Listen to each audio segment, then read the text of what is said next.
Good morning, good afternoon, wherever you might be right now. Welcome to the Social Distancing ZSR2 stream with a link to the past, all dungeons RMG, the tournament, group stage, Group K, hacksaw vs. cheamo, and without further ado, because we're pretty much good to go.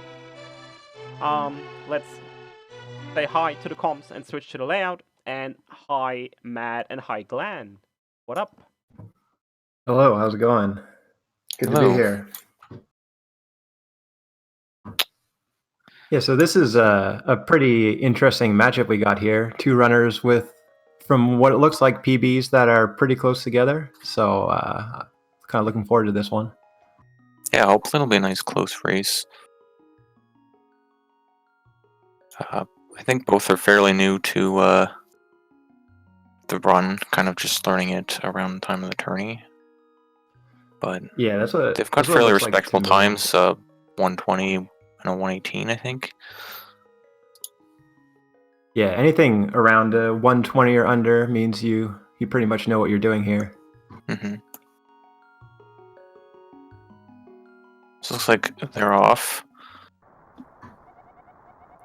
So in the beginning here, we don't have too much special here. We kind of just have to do the escape sequence where we rescue Zelda from the castle.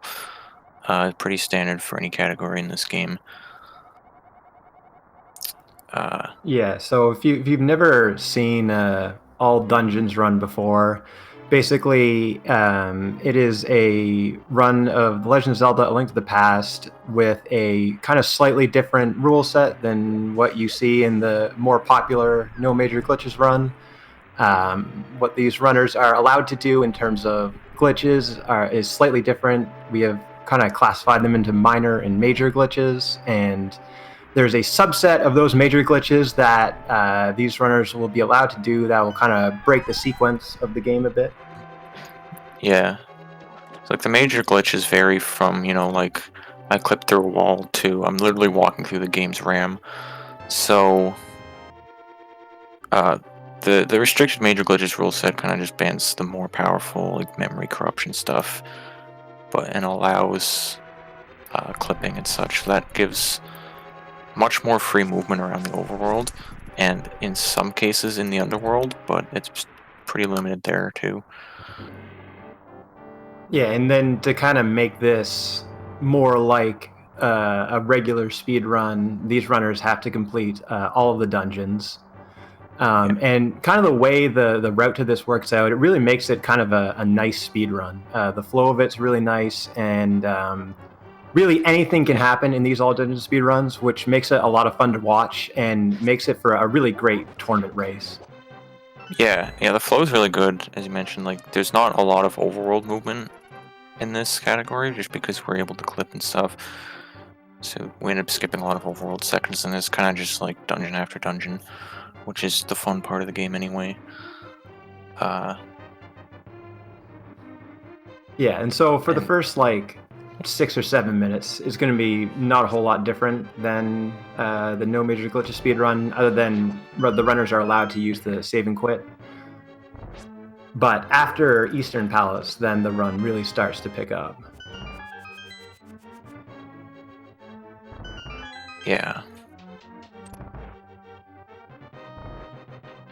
So after Eastern Palace, we get the Pegasus boots, which are the item in the game that let you go fast, and they also facilitate doing all the clips that we do in this category.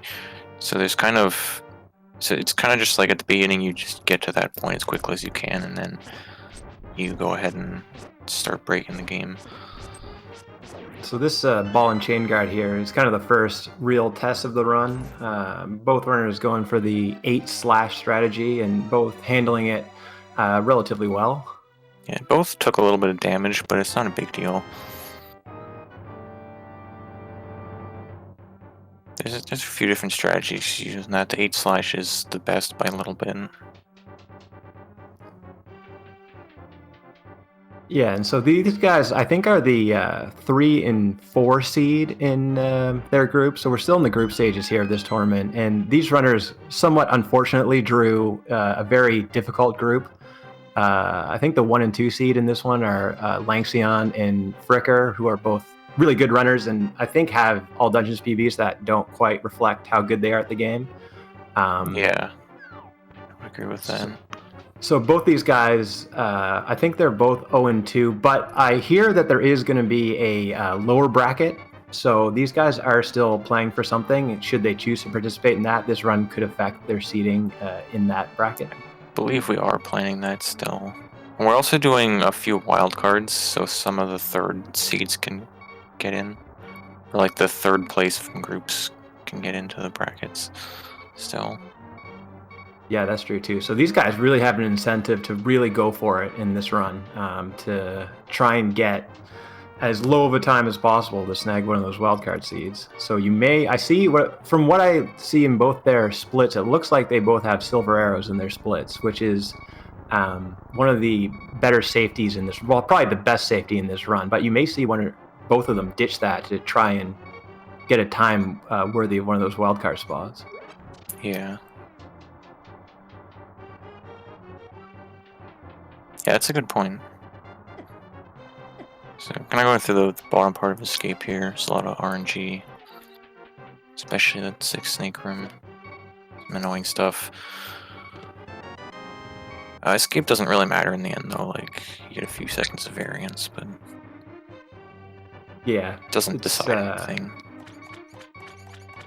It's just kind of a little warm up here before they start getting to the more difficult parts of the run. Mm-hmm. They're pretty neck and neck still, which is good to see. But I'm not sure if either of them go for the citrus clip in Eastern. That can be something that divides them if they both go for that. Yeah, and Or if I've only been one goes surprised for it. at. I was going to say I've been surprised at some of the runners that have been going for citrus, because there are some people who have come into this tournament from the randomizer community, some who do some of the glitch logic randomizers, and some of those guys are really good at the clips and are just trying to get better at the speedrun. So some of them do the citrus still. Yeah, I think Cheamo is one of those people. And hacksaww too, I think. I think both of these guys are. I know hacksaww has been doing some runs for a while though. They both have the priest frames from having a half heart left, which is cool. You get less lag in this text if you have low health. All right, so here's a bit of divergence here. You see Cheamo immediately saving and quitting, while you see Hacksaw grabbing the Sank Heart. So what that kind of says to me is that Hacksaw will be going for silver arrows, while Cheamo will not. But that's still kind of up in the air. And so now, as they make their way to Eastern Palace, we have potential to see the first real glitch of the run. So it looks like Chemo's not going for it. And based on Hacksaw splits, I'd be surprised if he goes for it as well. Yeah, he's not going for it either. That's fair. There's a clip you can do in the southeast of the screen to get into the dungeon a little bit faster. You can save a few seconds with it, but you can also lose a lot of time if you mess it up, so it's all about how confident you are. Since we don't have the boots yet, this clip is actually really difficult, but those clips are not easy. Yeah, and when you're racing in a tournament, you're on the restream, you might be a little nervous. It's a tough thing to do right at the beginning of the run. Yeah, for sure. So heading into Eastern Palace here. This is a little bit of a difficulty increase from Escape, but nothing too difficult here. Yeah, you see Cheamo going through the Stalfos room, snagging that heart. He executed that pretty well.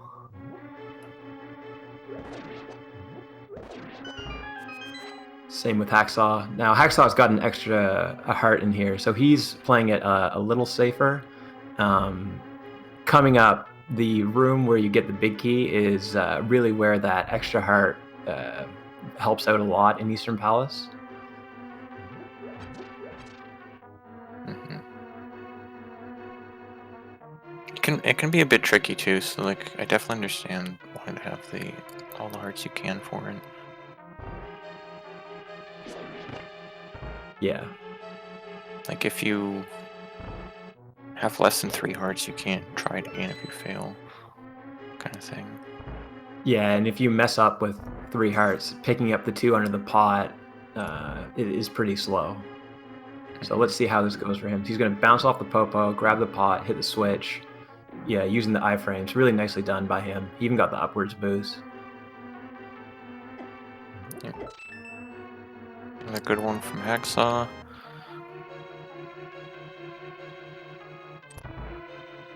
So now these guys are going to grab the bow here out of the big chest and make their way to the Armos Knights. Yes, in the back half, got some combat rooms. It's pretty straightforward. Some RNG, but... A little mistake there by Cheamo, but he recovered nicely to get the bow on that Igor.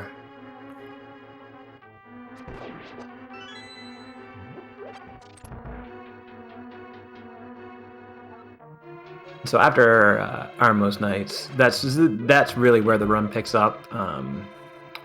Escape and Eastern are kind of the boring parts of this, but it really starts getting fast-paced once you hit the Palace of Darkness segment. Oh yeah. This is kind of just like the intro.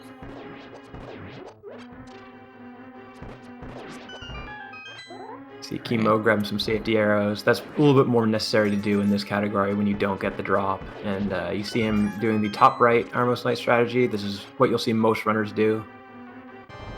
Yeah. So, good kill. Skipping the Good red one. phase. Hacksaw unfortunately taking damage, which messes up a bit, so he's gonna a bit crazier of a fight here.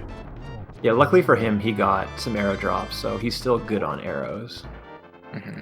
Yeah, they both have very good arrow counts right now because they grabbed those safety arrows. Alright, so now we're gonna go have a little conversation with Sahashala here and get the boots, and then the real glitching will begin.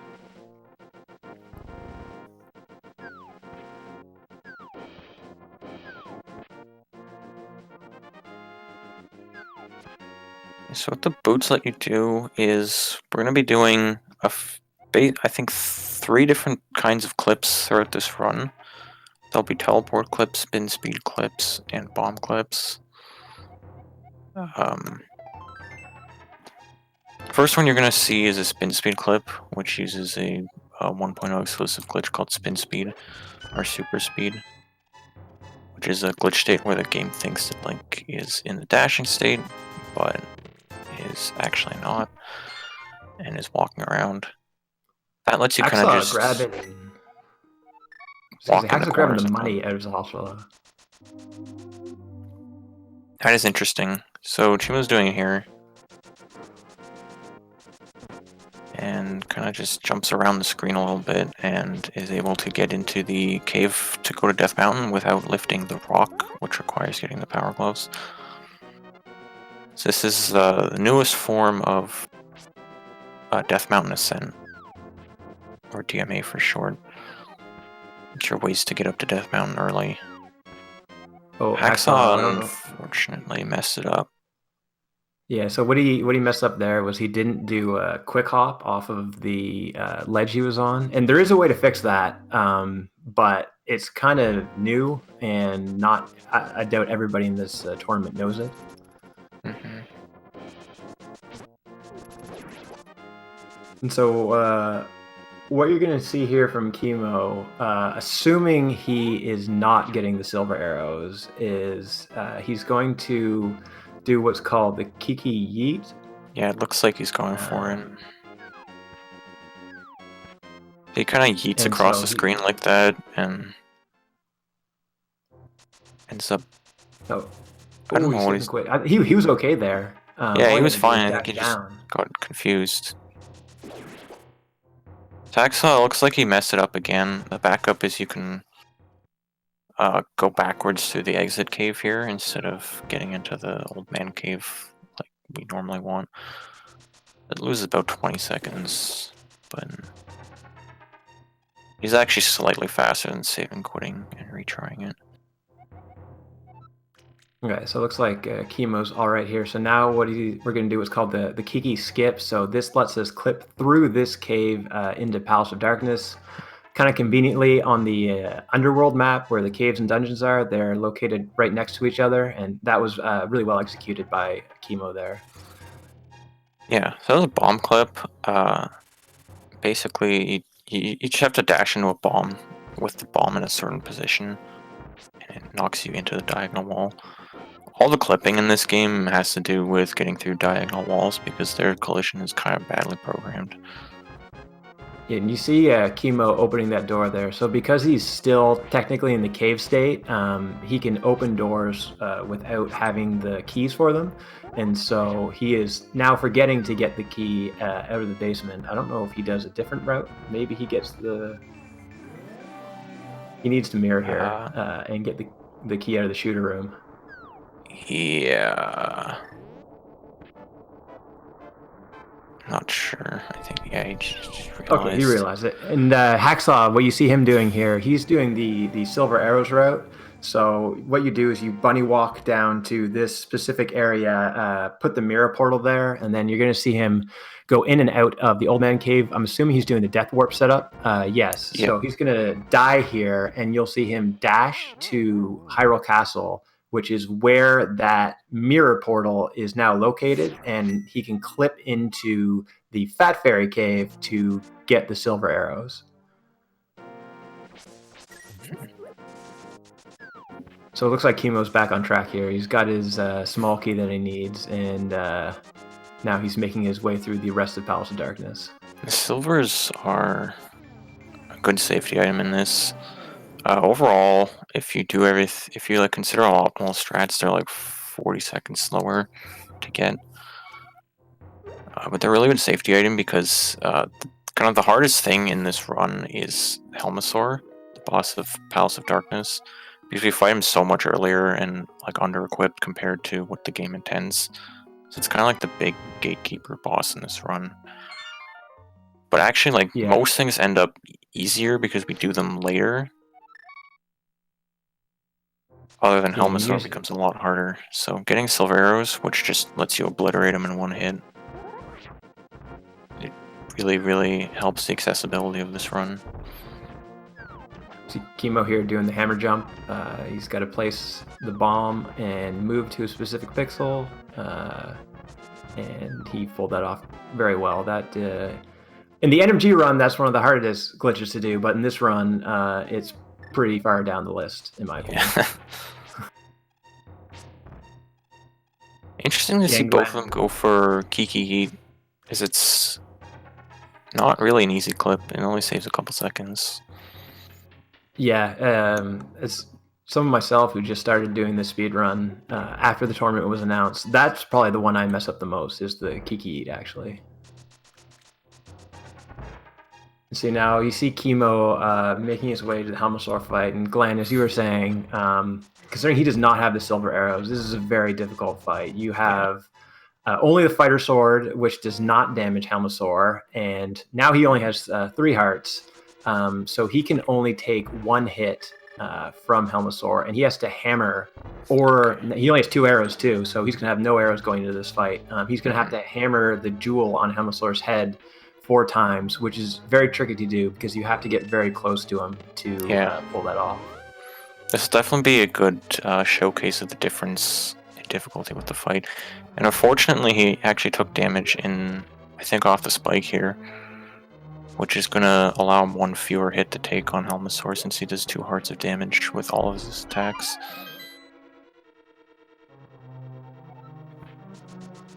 Yeah, like normally, like if you played the game normally or you do the RMG run, you would have Master Sword for this fight, so, you know, you have the option of slashing his jewel 8 times.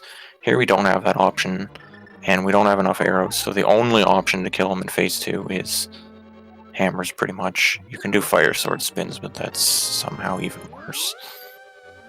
Yeah, even in the RMG run, Helmasaur's a real sticking point for a lot of people. Like, a lot of runs die to Helmasaur in that run, and it is way easier to do in that run. So let's see how this goes. He needs to hit the mask 17 times with the hammer, and then the mask will break, and he needs to hit the jewel 4 times on Hemslor's head.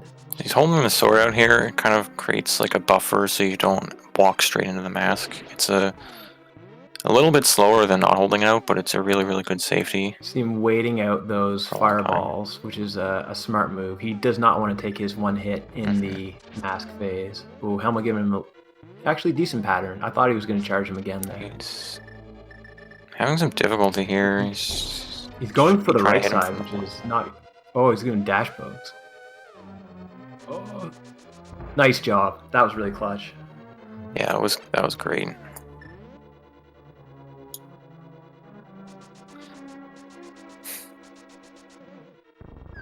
Something that was actually, I think, kind of people started doing it recently. I think was how did that arrow get stuck in the chest like that on Hacksaw's side? Didn't make any sense. Yeah, it looked weird to me too.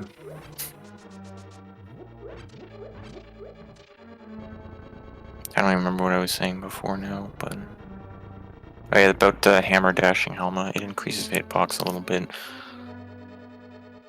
Yeah, that's relatively new. And so now you see Hacksaw making his way to the Helmslor fight. He's going to have a much easier time, not only because he has... Oh, doing the right side. Igor. I didn't even know you could do that.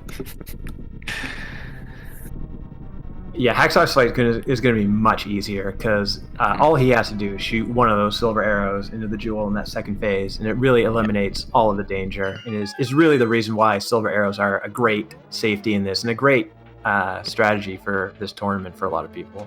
Yeah, even like a lot of top runners have chosen to get silvers, at least in the group stages, just to eliminate this possible choke point. So you see Cheamo here doing a dash clip to get into the Tower of Hera. This is going to be the next dungeon that we're going to do to get the Moon Pearl. Tower of Hera in the RMG speedrun is probably the split where you reset the most. But because we have the hammer in the all dungeon speedrun, Moldorm, the boss, becomes much easier. Mm-hmm. Yeah, there's nothing really out of the ordinary in this dungeon in this run, except for we already have the hammer, which we're not supposed to have here, so we get to use that on Moldorm. It makes the fight a lot more consistent than Fighter Sword. So on Hacksaw's side, Hacksaw just Silver is dead. And it's really only the second phase of that fight that's actually difficult. He rampaged around really fast and does fireballs and tailspins at the same time. Yeah, and it's going to look like Hacksaw is pretty far behind at this point, but almost all of the time save he's going to get from silvers is still to come. So these runners are not going to... The routes don't really ever converge because the Ganon fight is kind of the biggest time save for the Silver Arrows route. So it's going to be a little difficult to tell who's ahead, although Cheamo very likely is ahead by 30 seconds to a minute at this point. Yeah, I would say so. Mainly because of the DMA failures on Hacksaw's side. See Cheamo in the Beatles room here. There's a few different ways you can do this. It's a really trouble there, but low-key difficult room. I would say it's the hardest room in the dungeon. Yeah, 100% agree with that. Especially in AD, for sure, it's the hardest room in the dungeon. Yeah. So now you're going to see him do a bomb jump here to get to the big chest to grab the Moon Pearl, opting for the spin speed, or sorry, the spin that lets you walk forward, release a spin, and it makes sure that you end up on the very last pixel that will allow you the bomb to boost. Walk over the pit and start to get your way back on land, and the spin doesn't actually release until you get back onto solid footing, and that gives you a buffer to then release the input. So it lines you up on the furthest or the closest pixel to the hole. There are several different ways to line up that bomb jump. Here we have Moldorm. Here. Yeah, it's just way easier in all dungeons. Just three hammer hits. Done. No problem. If you were to fight this boss with the fire sword as intended, you'd have to hit him 6 times, and the 6th hit he would like rampage and go like twice as fast or something. Yeah, and this is a mess. He can knock you off the side. He can kill you. It's definitely my heaviest reset split in NMG is Hera. Yeah. So now what you're going to see is a glitch called the Death Mountain Descent. We have no way of getting to the Dark World besides this portal. Oh, here. Hacksaw has to be careful here. He might choose to do a death warp here just to get his hearts back. See cheamo getting a spin speed, clipping through the bottom, bonking upwards, and there we go. Yeah, this is a funny auto walk thing down.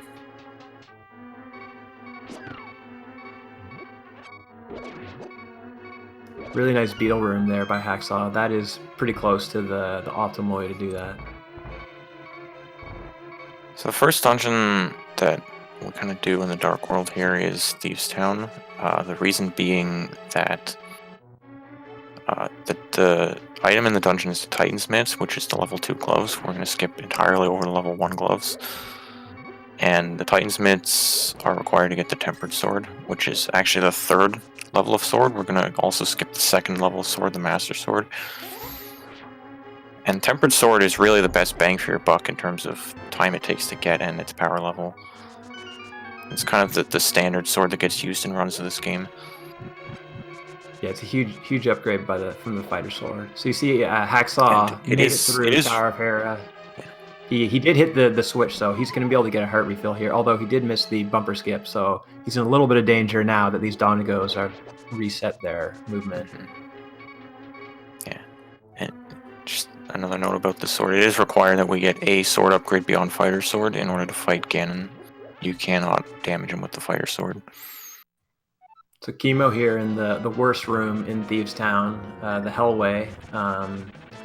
He didn't quite do it the optimal way, but he recovered very nicely there to get through without being damaged. And Hacksaw here getting bumped out of the arena by Moldon, but looks like he's cleaning it up okay.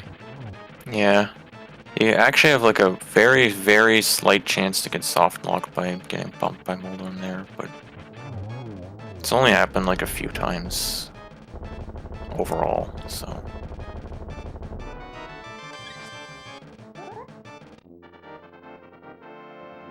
All right, so cheamo bombing the floor there in the upstairs of Thieves' Town.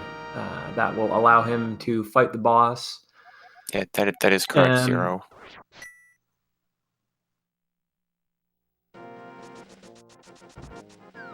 So you're going to see him go into the basement here and do a slightly different strategy than what you'll see in the NMG speedrun. Because we do not yet have the Power Glove, we can't lift up that giant rock thing. So for some reason the game opens the door on the left side if you kill all the enemies. Yeah, they put in this obstacle and it doesn't even do anything. It's kind of weird.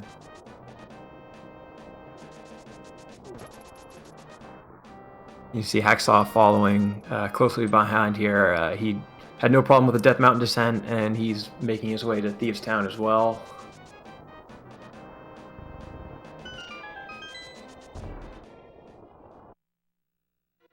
Yeah, so I would say Hacksaw's maybe about a minute to a minute and a half behind right now. But this is a very volatile category, like anything can happen. You could die to Vitreous, you could soft lock in a bunch of places. Not that I hope anything of those things happen in this race. Yeah, with this run, like, for a lot of runs of this game, like, the choke points are the boss fights that are really hard. Not only does this run have some difficult boss fights, but it also has all of these clips that you have to do that if you make one small mistake, you can soft lock your game. Mm-hmm. Now we see cheamo coming to the blind fight. This fight is scripted, so if you do the same movements every time, blind will do the same movements every time. And although he spun his sword there, so now he is off script, so he's got to improvise a little bit for this third phase. Generally, we're doing the fight by poking him with the sword, since anything that hits him does the same damage. Poking just ensures that you're hitting him as soon as he becomes vulnerable, and it makes the fight really consistent. You clutch it out though. It can be really, really hard to recover if he gets off script. It is a very hectic fight.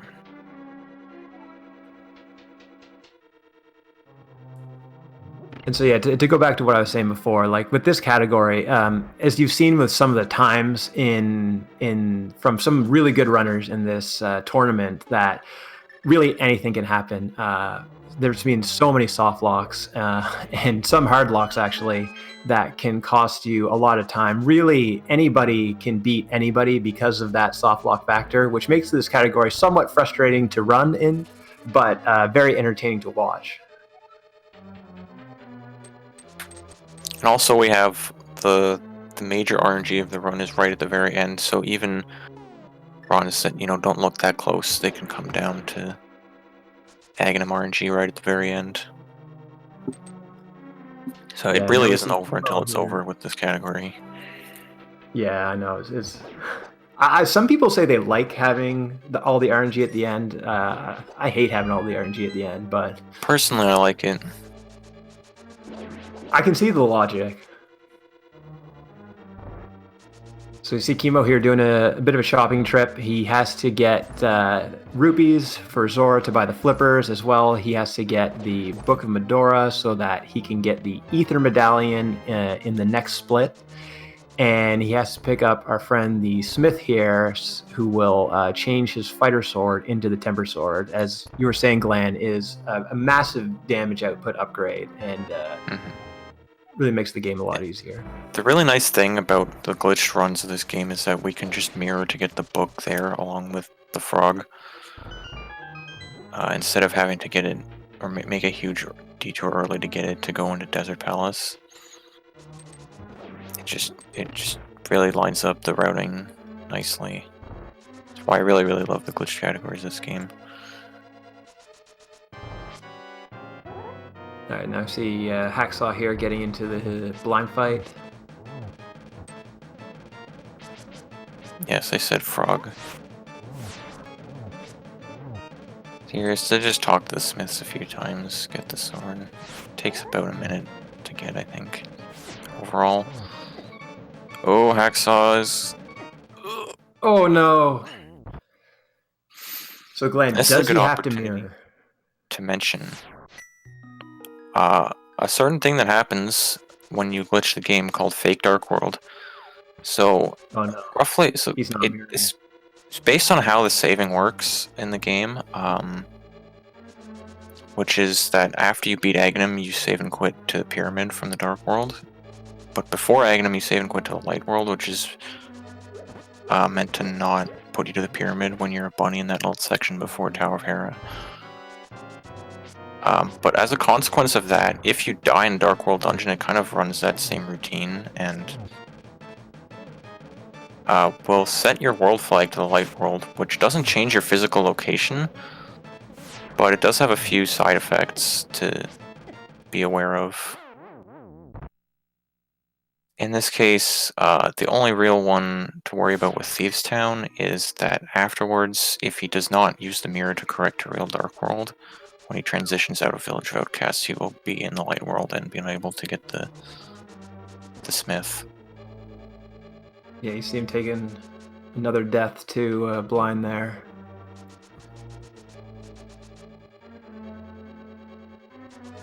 Now, that's kind of like the best that Fake Dark World can be. I guess not really, but for Ice Palace and Misery Mire, if you don't correct it before going back into the dungeon, you will actually completely soft lock your game after beating the boss, and you'd have to hard reset.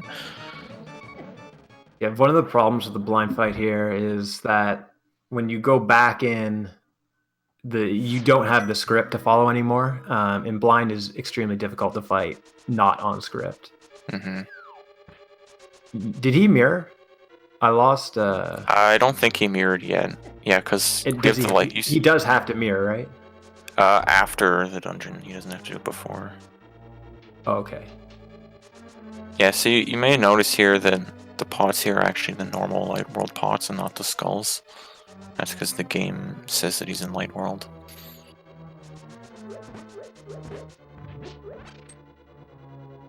This is really unfortunate. It's so easy to just get into an infinite on blind when you like dying to him is already frustrating, and then you just die more and more because off script is so hard. Yeah, in the NMG run, one of the things that makes it easier is that you can go back into blind for round 2 with sword beams, but we don't have the master sword, so we don't have that option here. As we see, this is really unfortunate.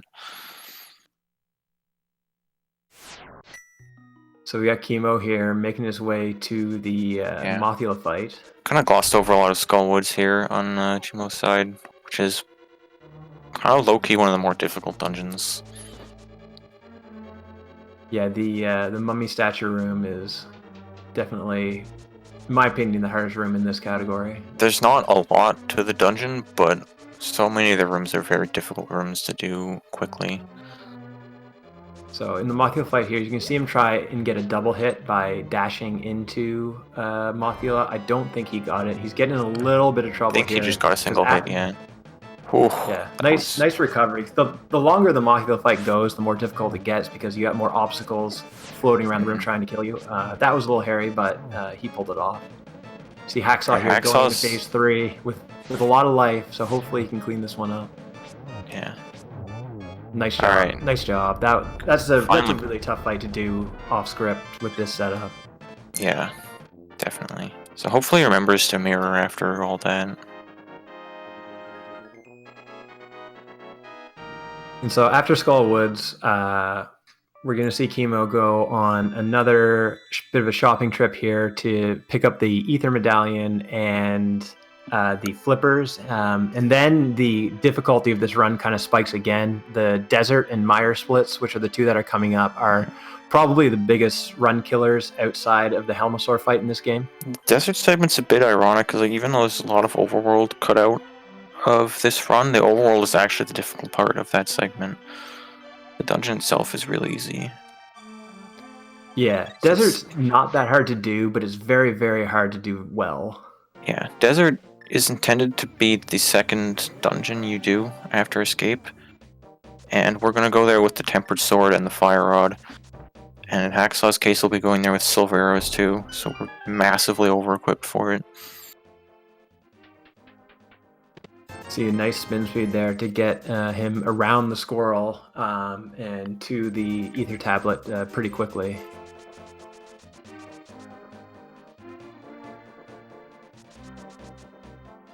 So now you're going to see Cheamo dash over to the right side of Death Mountain, and he's going to clip downwards into the Zora area. As you see Hacksaw kind of cleaning up his shopping trip, and he's going to make his way to Skullwoods here in a second. These dead rocks can be annoying. They're not too bad in this category, though. See a nice frog door there from Hacksaw. That is a dangerous way to pick up the book that does not save a whole lot of time. Potentially dangerous.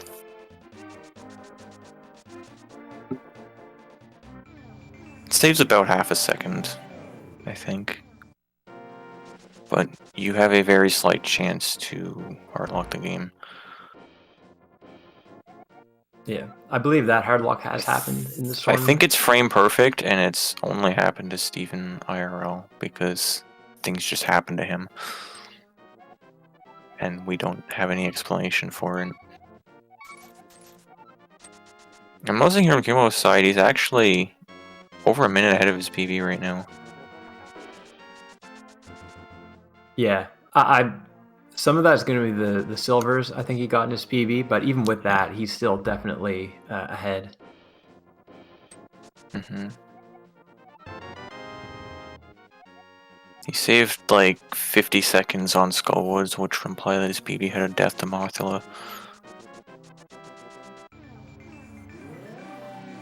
So now you're going to see Cheamo make his way to Desert Palace through the mire area. On this screen here, there's a few different ways you can do this. It looks like he's going to go for the bomb clip to clip through this mountain area ledge thing to get to the other side. And he's going to do a boots clip to get into the mire area. The screen's going to kind of start flashing here in a minute, so you might want to be careful if that's something you're sensitive to. Yeah. Nice job. That was a really good Fluteless Mire right there.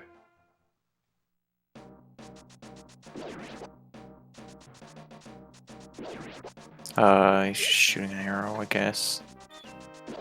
Menuing is difficult in this game. I see Hacksaw doing the worst room in the game here. He's got to push the statue onto the switch while avoiding these two mummies that all they want to do is get in your face. That was pretty well done by him. And also, if you're too slow, then the wall master starts messing with you. It's not a good room. And so desert, we kind of do backwards because we can go in through that west door and then we can just go grab the big key here and mirror out. It's much more convenient, much faster. Desert is a bit of a boring dungeon in RMG and you get through it pretty quickly here in all dungeons.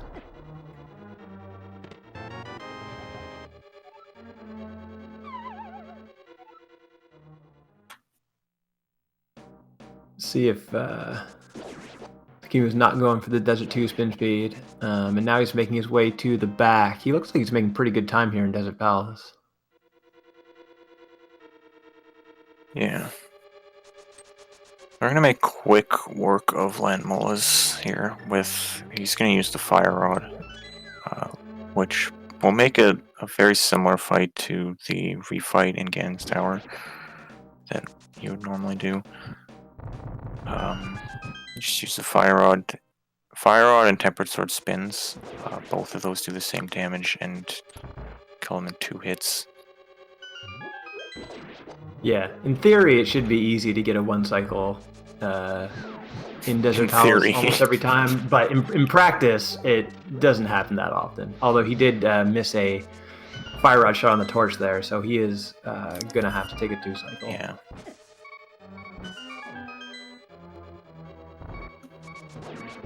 You're still kind of at the mercy of RNG here, not as much as with the bow fight in RMG. Yeah, you see Hacksaw here coming into another tough boss fight, taking on Mothiel with 2 hearts. Yeah, unfortunately he missed a lot of his Fire Rod shots here, so he's kind of going to be cleaning it up with slashes and spins. Pretty good clean Mothiel. He had 5 spikes missing. Not too bad. Alright, so Cheamo here about to start the Meyer split. Meyer, this is my favorite split in the run. It's also the most difficult split in the run, I think, in most people's opinion. You're going to visit 3 different dungeons while you're doing Meyer and pick up the hook shot. And there's some really interesting and difficult clips that you have to do in this split. Yeah. Yeah, we are going to pick up the hook shot from Meyer. We were able to do bomb clips through to Swamp Palace and open the big chest there, which skips getting the big key out of the left side of Swamp Palace when we go there next, which is a fairly long process because the big key is not actually required to reach the boss in Swamp Palace. It's only required to get the hook shot, which is then required to reach the boss. Yeah, you see Cheamo here entering probably what's the best room in the game, Meyer 2. If this is done well, it looks really good, and that was pretty solid. Pretty damn well. Yeah. And so Meyer, you're going to see done a little bit differently. He's got to come over here to the east side and pick up 2 keys before making his way to get the big key. Yeah, we need the second key here. Forgetting this key is something that everybody does, and I've done it before. Your run. Actually, I didn't forget this key. I forgot a different key, but I'm not going to talk about that. So we need a second key here, just to get out from when we clip into Swamp Palace. You are blocked in unless you have a spare key. And the design of Misery Mire, it's designed to be like a really huge maze dungeon, and like half of the rooms are not necessary to go to. Just like half the keys are not required to actually obtain to beat it. So we have plenty of spares to use for this little venture. Yeah, it's convenient that there's this extra key that we can actually use in Swamp Palace. Cheamo, forgetting to had himself there. Remembering what he's doing. everyone's favorite part of the run right here. 17 minutes of watching the screen shake.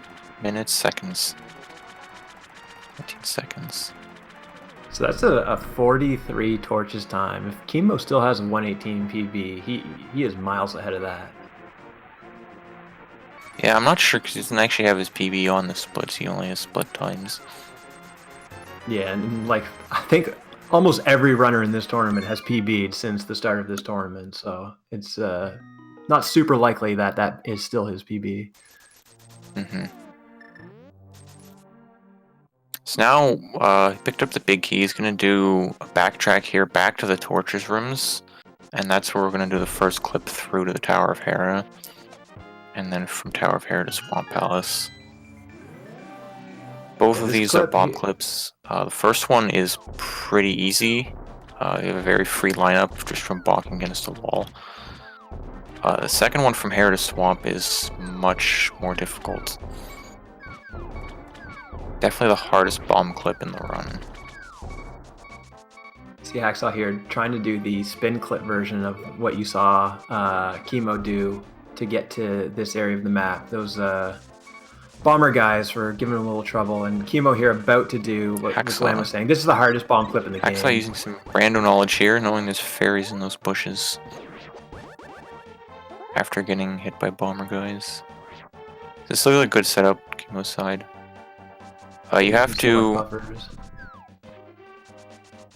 This is a very, very finicky clip, because how far right you go and how far up or down you place the bomb, since it's a 3-pixel window, both of those affect how far left or right you are after getting clipped into the wall. And therefore you have to make some slight adjustments here and there to get on the correct pixel to do the clip through. It looked to me that he got, in what my opinion is the hardest one, where you have to do the right slash and then the up right, or sorry, the up left. And yeah, it looks that like one's hard. He cleaned that up really nicely. I would guess why he switches select buffers, because doing diagonal slash buffers is very difficult. And now you see Cheamo doing Meyer 2-2. You do not have sword beams this time, so you need to use the fire rod, which is a little bit more difficult, but can still be done pretty well. But another nice job by him. It's hard to not let that one poke get away. There's an alternate strat you can do in the room now, but it's still 50-50 basically. Yeah, I started doing that. I'm a big fan of the fire rod up gamble on getting that hard. You can pick up the cane here, and we're gonna dash down there to fall in the pit, since if you just fall in the pit at the top, the screen scrolling is really slow, so we just do a dash to speed up the scrolling basically. You see Cheamo smartly, he knew he made a slight error grabbing the chest after, and so he stopped his dash early because he would have got beamed by one of those eye lasers and lost 4 hearts. And right now he's making his way to the Vitreous fight, probably second or third hardest boss fight, depending on how much you like Cold Stare in this run. And so he's pulling out the cane here to set up the spooky action glitch. He's going to void this block out by throwing off a pit. In a couple rooms, we're going to see him hit a switch by fire rodding an any fairy. Yeah, roughly speaking, I think he actually messed it up there. I don't think he kicked up dust with that block. He didn't dash. So what unfortunately, he messed up the dash buffer before laying down that Samaria block. Hopefully he recognized that and doesn't try to do the glitch. Oh, he's trying it. It's not gonna work, I don't think. Oh, I guess I just maybe his frame rate's a little low. Properly. Yeah. So that was spooky action. Basically, just when you throw the Samaria block in the pit, it sets the altitude for that Ancilla slot, Ancilla being the objects of Link's items. Sets that altitude to 55. With some manipulation, you can make the fire rod use that for its little lingering fire effect, and hit a far off switch. Really nice Vitreous fight there by Cheamo, using the strategy where you take damage and spin the eyeballs. On Hacksaw's side, this is another fight that really benefits from having the silver arrows. You're going to see Hacksaw have a much easier time with this. Yeah. Vitreous can be a really consistent fight, especially with silver arrows. You can make it super consistent by using silvers on all the eyes. It is a fairly large cost in your arrows, but it's also not a huge deal, just because you generally need to use fewer arrows when you have silvers. Yeah, that was not a bad mire at all from Cheamo there. Yeah, it looks like it'll be a sub 8, which is pretty close to his solid enough. Yeah, pretty close to his gold for sure. I didn't notice when he caught the crystal, but yeah, it's gonna be like a 749, I think. It looked like maybe a high 47 or a 48 flat. Alright, so now we're gonna see him. Yeah, here, go ahead, Glenn. Yeah, we're gonna clip over east here to go to Swamp Palace. There's a couple places you can do this, a couple techniques. Looks like he's doing the safe clip here. The fast clip is to do it on that slope to the left of where he did it. But you have to be fast at that, or else the coup will shoot you with a fireball.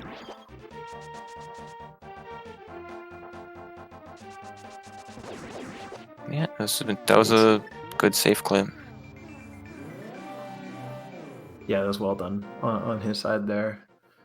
Now, Swamp is another dungeon that is made significantly easier by in the all dungeons category, mostly just because it's shorter. Yeah, we don't have to do anything here. We're just going to go straight to the boss. We're also going to make use of a fairly recently discovered technique called, well, I guess the name's in a bit of contention right now, but generally called Diver Down. Some people insisted it should be called Holy Diver instead. But it all depends on your choice of classic rock bands.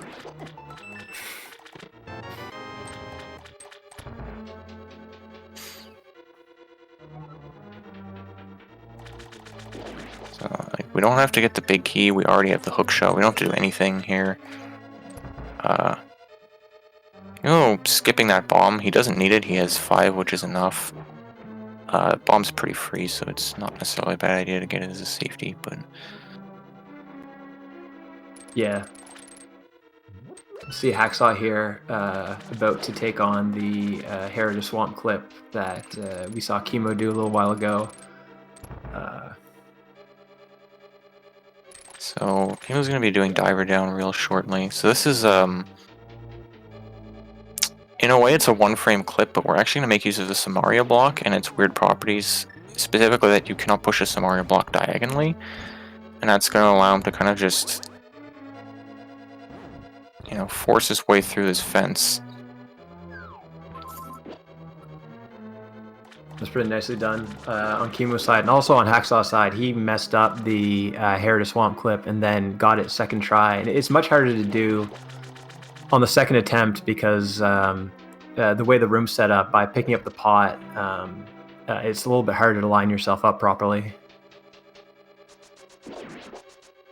Yeah. Diver Down kind of looks weird to some, but the water, the reason being mainly is that water in Swamp Palace is kind of really weird in how it works. The water is actually like a separate layer of collision, basically, and actually the graphics of the water are purely just graphical. They don't really mean anything. See Cheamo here going for the one cycle Argus fight. He got a little off track there, but he cleaned it up. That was good though. He didn't get any extra walks after the spin, which is what you want to see. Now, if you've seen Link to the Past before and remember people doing a fire rod quick kill in the second phase of Argus, we don't actually do that in this category because we want to have the hook shot out afterwards, and having to menu back to hook shot would completely negate the time save of doing the one cycle phase 2. On Hacksaw's side there, you saw him get beamed by one of the eyes in the Kena Samaria room, but luckily for him, he's got the silver arrows. So ordinarily that would be really bad because you have to take a lot of deboosts to fight Vitreous optimally, but with silvers, he's just gonna unload a bunch of arrows into the eyeballs, and that's it. Yeah, that's another big advantage of silvers when it comes to Vidi is that you can afford to take a lot of damage in the second part of Mire, and it's not gonna disrupt your ability to fight Vitreous optimally. See Cheamo here doing the mirror wrap to Ice Palace. This is the first mirror wrap that we see in this run. You're going to see him hit left and Y at the same time, which is the hardest thing to do in this game.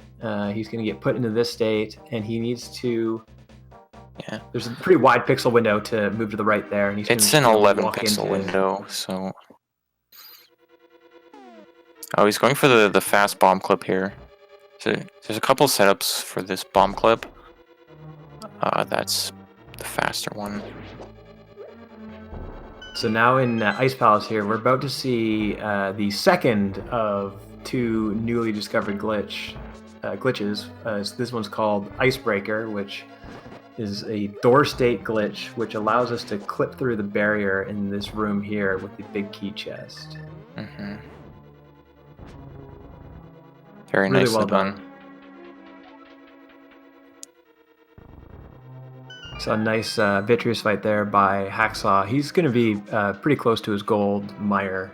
So he's putting together a pretty good back half of the run here. And Cheamo's on great pace. He had a great Swamp Palace. He saved another bunch of time there.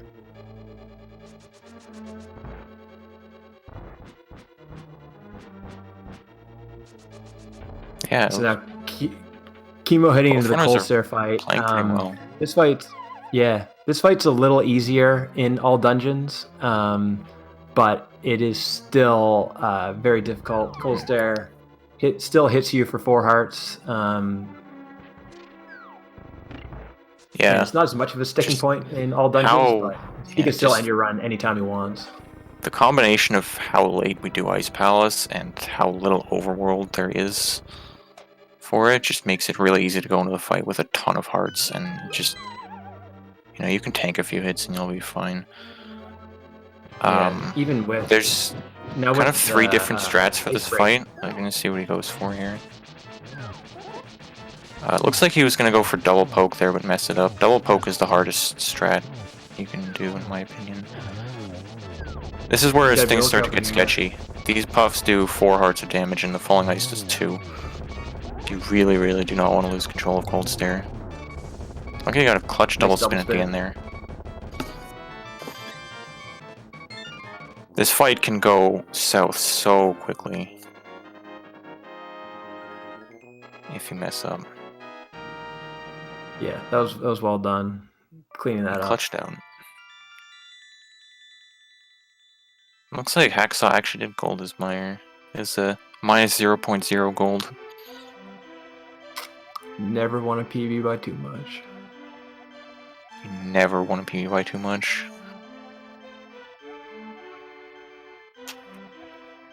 Right, so after Ice Palace, we're going to go to Total Rock first. Cheamo's got to grab the Ice Rod. There's a few different ways to get the Ice Rod. It'll be interesting to see what he is going to do. You can just do it the normal way, or there's a couple different clips you can use to get into the Ice Rod Cave. I think it's like 5 seconds difference between the slowest and fastest methods. Hacksaw needs to eat the key first. I'm just getting that Ice Rod line up for the hook shot with no setup. Yeah, it's nice. The RMG strat right there. So after Cheamo gets the was he not doing Ice Rod here, he's gonna have to do the. It doesn't look like it. The Turtle Rock entry here is really is kind of a sticking point for a lot of runners in this tournament. I've seen a lot of people, myself included, soft lock on the TR mirror wrap or some part of getting to the TR mirror wrap. Yeah. Hacksaw chose not to go for diver down. It only saves about 7 seconds. It's not a huge deal. And yeah, it's not necessarily an easy clip, so don't blame him. So what you see Cheamo here do is clip into Hera just to get up the mountain to get to the Dark World portal. Yeah. He's a little high. He's got to go down to... It's like the fourth time we're going to enter Hera. I think 3 times you enter Hera on this run.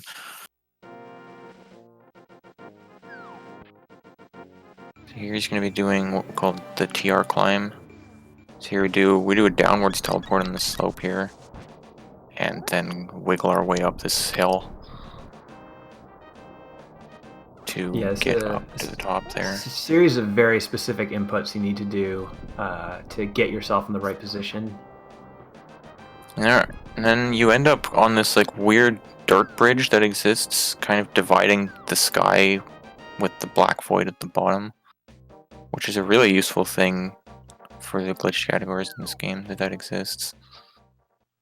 So he gets the mirror wrap first try. So all pretty nicely done. Yeah, that was really well done by him. Nice laser skip. So Turtle Rock we do kind of backwards. We start from the bottom entrance there, go backwards to get the big key, then mirror back down there and go fight Trinex. The item in the dungeon, the mirror shield, we don't need it. So it's just big key. Yeah, Turtle Rock is much easier in all dungeons than it is in RMG because we don't have to visit the Chomp's room, which some people argue is the worst room in the game. I argue that. It sucks. I'm still on team Mummy Statue myself. So I have to pick an extra key up here. This big key door here, which is a small key door from behind, needs to be opened, so we need an extra key. See Hacksaw doing his own Ice Palace mirror wrap here. He's gotta be a little careful. That looks okay. He's going down pretty far here.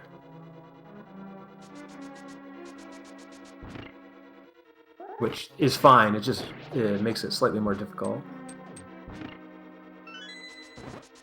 Pretty nicely done there by Hacksaw. Yeah. Something you may notice from this is you get a lot of these like messed up screens, like from the mirror wrapping or from screen wrapping or whatever. So it's kind of important to have visual cues of where things are in those messed up screens. Yeah, and there's a hard lock you can get in that Ice Palace mirror wrap. That is the most punishing thing you can do in this speedrun. You lose about 3 dungeons worth of progress. Yeah, you lose everything since Flippers. It's the last time you save. So he is going to be going for Icebreaker. See how he does on it. I went too far there. See Cheamo hitting in the Trinex fight here. There's a couple different ways you can do this one as well. Looks like he's going for the backdoor strategy. So you got a 2-frame buffer at the end there. Alright, that looks good. Why did he break it? That looked good.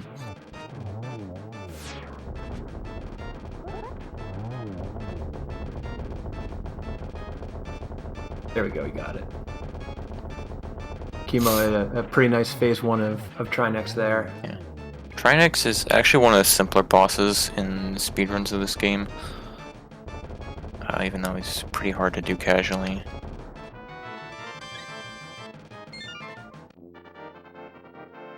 So it looks like he's going to save a couple seconds on his PB here in Turtle Rock. So he's still miles ahead with only a couple dungeons left. Another nice kind of, I guess, accessibility thing with this run is that you enter Turtle Rock from the laser bridge door there.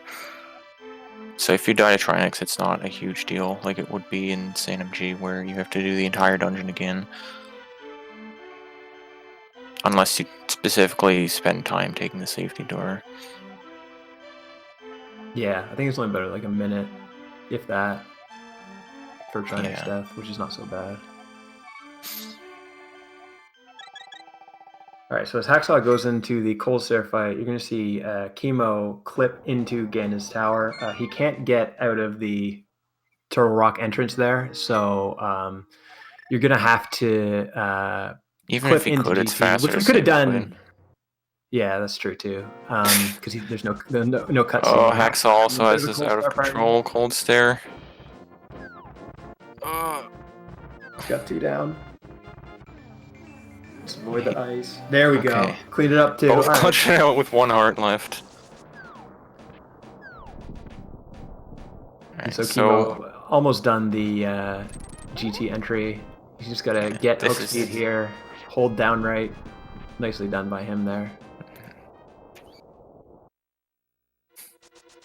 Scans Tower, final test of the game. You gotta use everything you've learned so far. There's a lot of tricky rooms. The basement isn't super dangerous in terms of taking damage. We also noticed that he skipped a potential safety here, which was talking to the old man to get a full health refill, which costs about 5 seconds. So that'll make the climb of Ganon's Tower a little bit more difficult for him, potentially. Yeah, he's on PB base. It looks like he's really going for it here. Yeah, as we mentioned before, like there's the wild cards as well. He could just be like gunning, especially like on this pace, like he's just trying to gun for a really good time here to potentially win one of those wild card spots. Like, do you have any idea what time you would need to get to be in range for that? I'm not sure off the top of my head. Yeah, me either.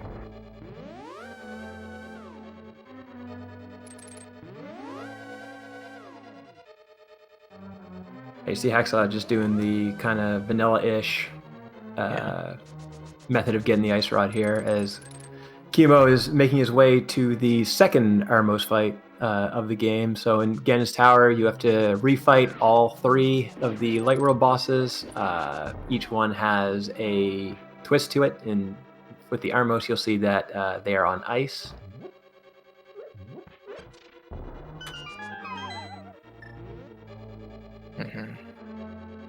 This is kind of the most difficult part of the basement here.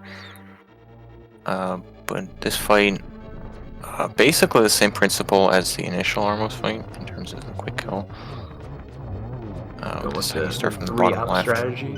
That was pretty solid.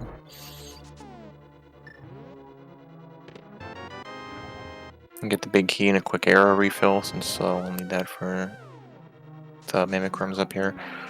So now he's heading into the climb, which is just tons of back-to-back combat rooms and some difficult other rooms. So he's doing a bit of a safe strat in the spike floor. This one is heart neutral, so that's kind of the strat generally people will go for when they skip getting healed by the old man. The standard strat of dashing low costs 3 hearts. You don't really want that when you're already at 8. Pretty nice job going through the 2 mimics rooms there. Those are very deceptively difficult rooms to master. 2 of the most difficult rooms in the entire game. Now on the Hacksaw side, we saw him do a different version of the TR clip actually, and he did it very nicely.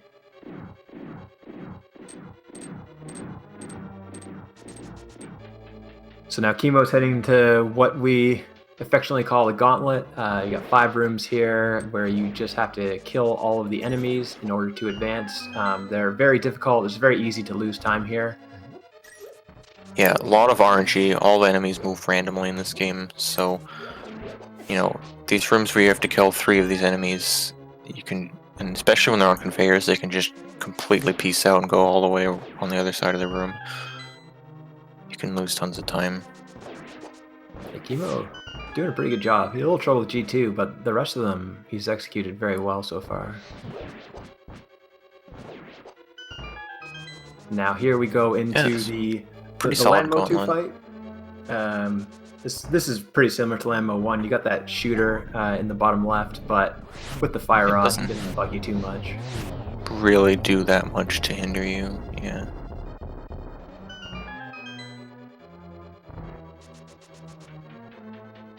You got the 2 wizard rooms coming up. These are kind of fun to see. Nice cane strats. Take them out quickly.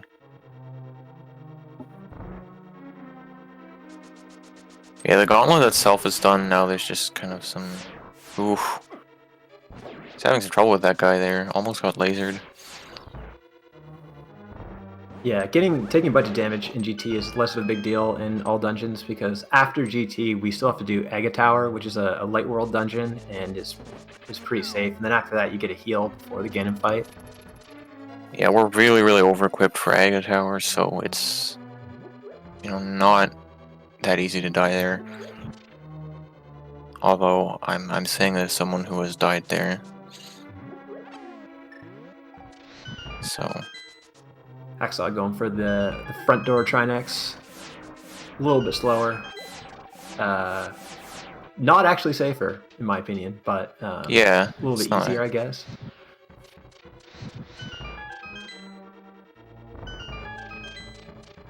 But yeah, the back door can be a bit tricky to learn. So yeah, agreed. So now Cheamo gonna head into the Moldorm 2 fight. This fight is almost objectively easier. Just well, we have Temper Sword for this one, so makes it a little bit easier.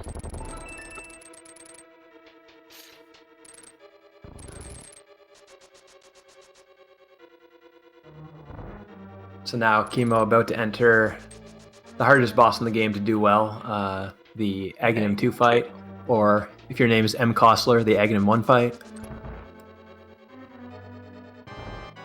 What's the lore on that? Yeah, in his race against me, he died and fought Aga 1. Forgot to mirror. That's right, this is one of the dungeons where fake Dark World can be a problem. Just because which Really item nice. fight you get is dependent on your world. That was a 3 cycle, Great that's as good as you can ask for. 4 is the average, I would say.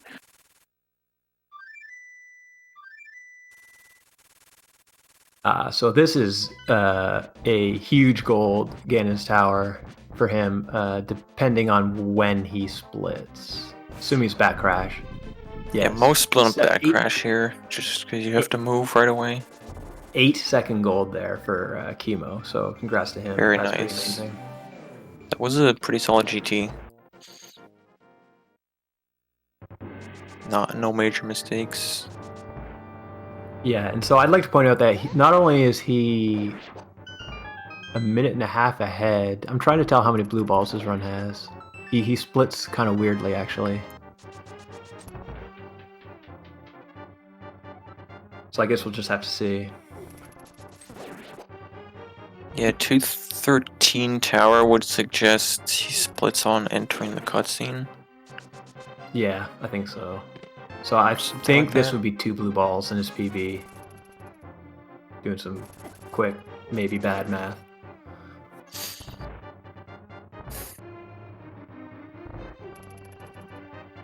And you see Hacksaw making his way through the basement of Ganon's Tower. I'd like to point out that he had a gold Turtle Rock himself. So that's his second goal of the run. So he's putting together a lot of really good splits. He saved over a minute since Skull. Yeah, since the initial getting over the hump of the blind deaths and whatever, he's been playing very well.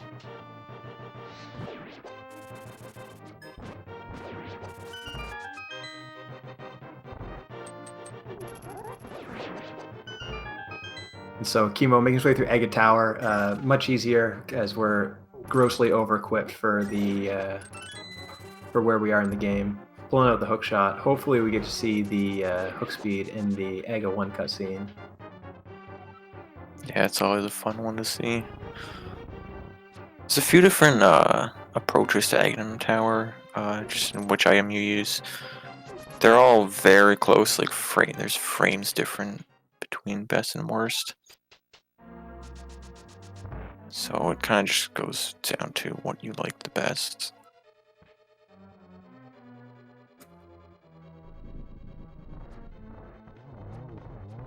So See Hacksaw showing us another advantage of the silver arrows. They don't save a ton of time in Armos 1, but they do get you a couple seconds there.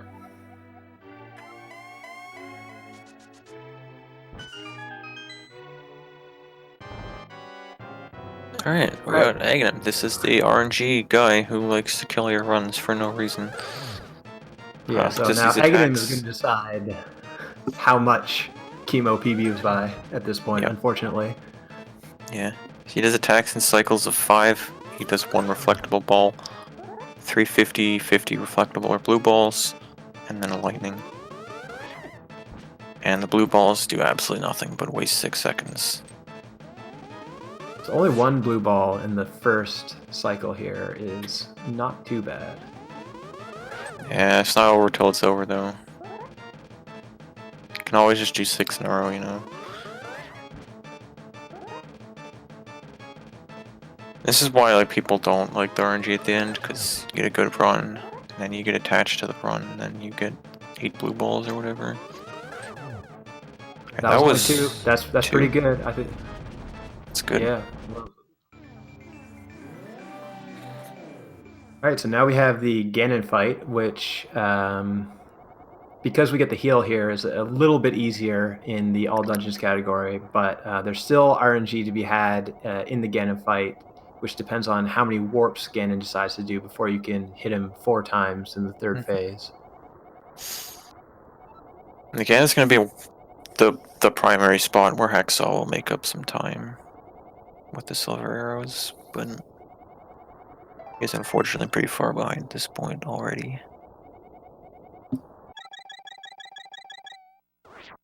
So the Ganon fight's going to be in 4 phases. Needs to hit him 12 times in each of the first 2. First one is fairly straightforward. Yeah, you want to try and spin. Got a nice bottom warp there. Second phase is the fire bat ring. There's a few different approaches to this one, but really nice it's not too difficult to get 12 hits in. That's also a big reason why a lot of people like to do hookshot Tower is to have the hookshot out for that phase of Ganon, since it gives you invincibility frames while it's out. You can use it to dodge damage from the bats. So I think that was a 4 warp, so that's not too bad. She's gonna go for Torch Glitch, gets it. Torch Glitch is really important. You want to light this left torch before the right one goes out. And then it makes it so that the right one will never go out. Which is really important, especially when you're doing Silverless Ganon like he is. So this phase works. You're intended to hit him and stun him, and then hit him with silver arrows. But there's 1 frame before he warps away where he's vulnerable to normal damage.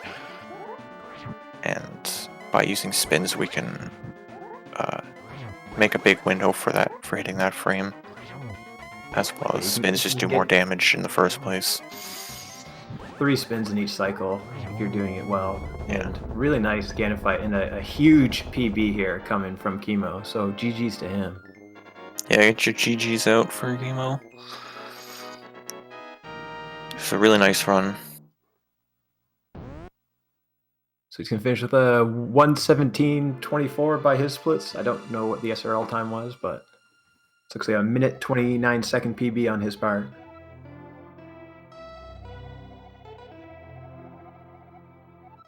I don't actually have the SRL room open. It looks like it posted it's 17:26 is the official time. Yeah. So we'll see if we can get him in here for an interview.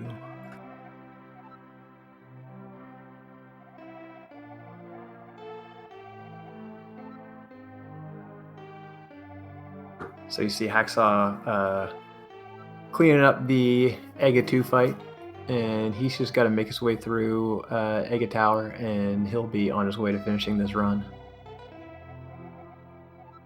Yeah.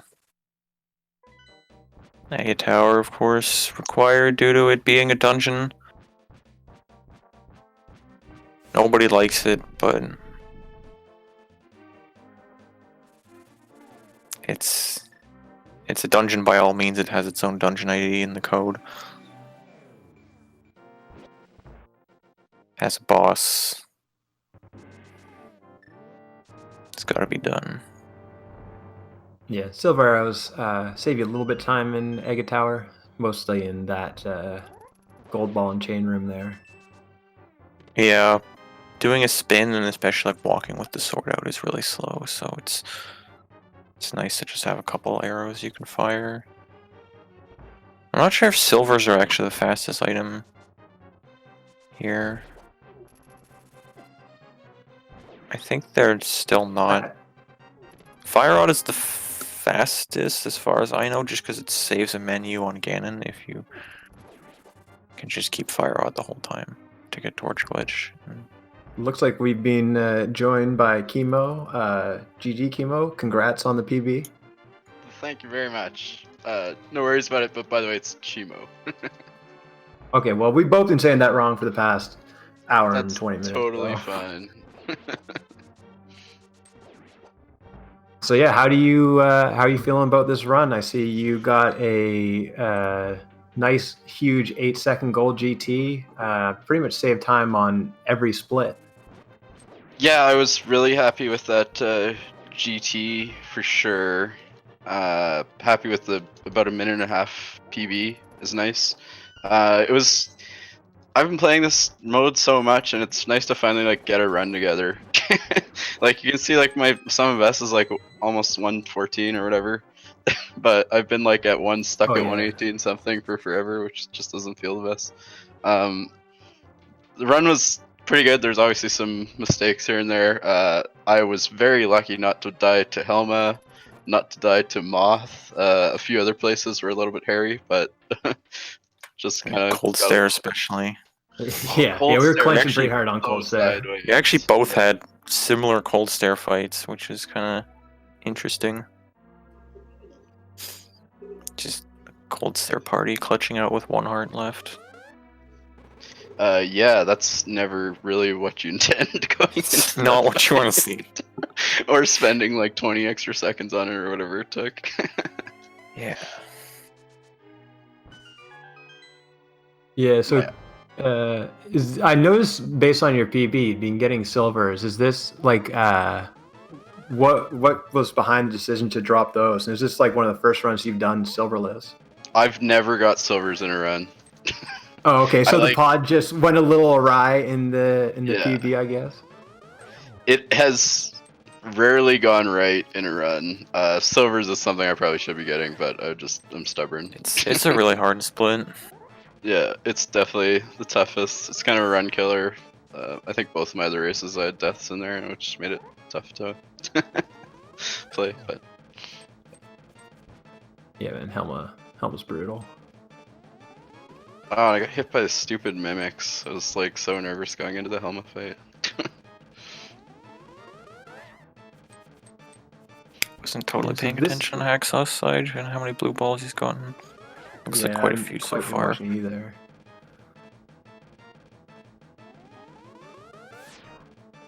So Chimo, is this your last group match? Yes, that's correct. I already lost to Lanxion and to Fricker22, which I mean, those are pretty tough guys to beat. Yeah. I was saying that you guys drew a really, really difficult group. You had a 1-2 seed with PBs that probably don't reflect their true skill level. But did you enjoy the tournament? And if there's a lower bracket, are you planning on participating in that? Yeah, it's been really fun. Gave me an excuse to run the mode a bit more. I would definitely join a lower bracket. It's fun to run against people kind of close to your skill level. Yeah. Looks like Hacksaw got 3 blue balls, I think, by the time. Maybe more than that. I can't do math. Can't watch another stream while I'm playing, so I didn't have his up, but I saw in the SRL chat that he died to blind, and I felt bad for that. But yeah, he died to blind several times, which was really unfortunate. That's once you do it once, it's impossible to get past there. You just go on tilt and you get an infinite. Yeah. Yeah, it's unfortunate because outside of that blind fight, he's had a pretty damn good run. Oh, that's too bad.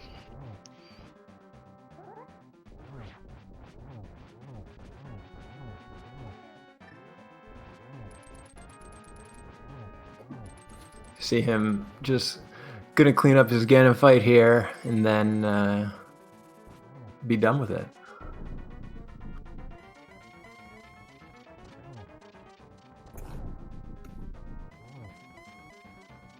Two blue balls in a run, that's always nice.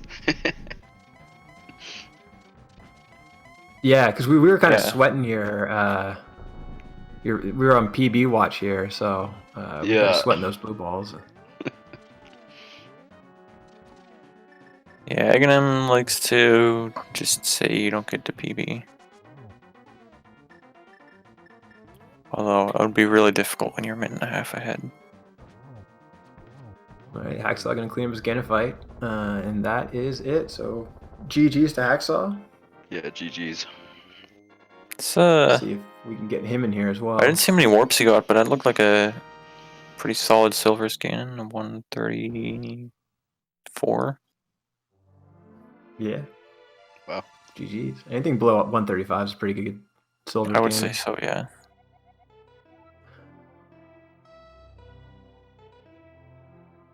GG to Hacksaw. It's a pretty good run overall. Besides the blind mishaps. Yeah, see 2 golds for Hacksaw there. It's always worth when you can put a couple golds down no matter what happens. Oh yeah, for sure.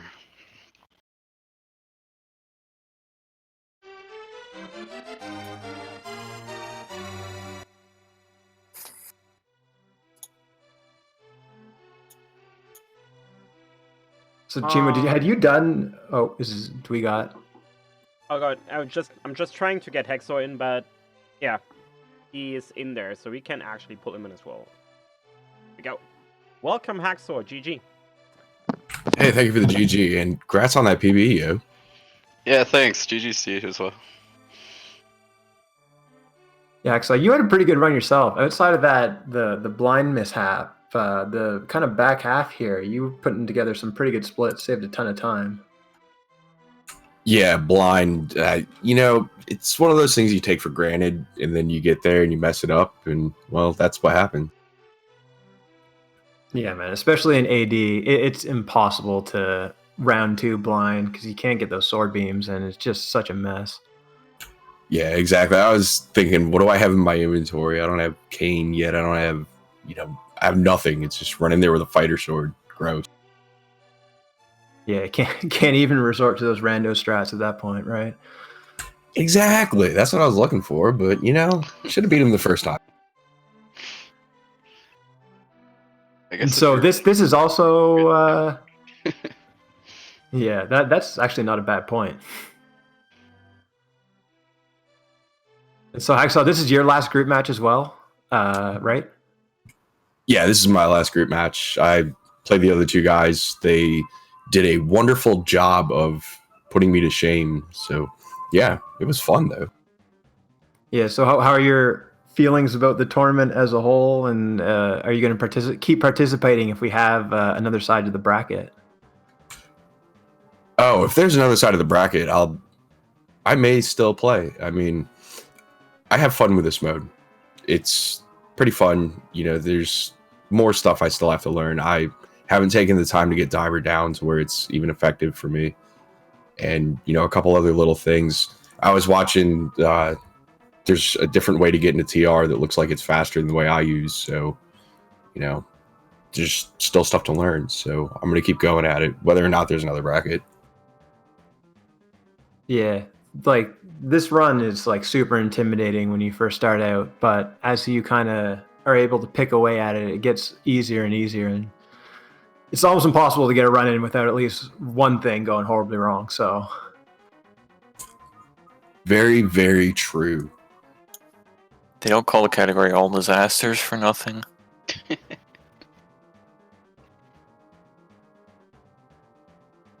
All right, folks.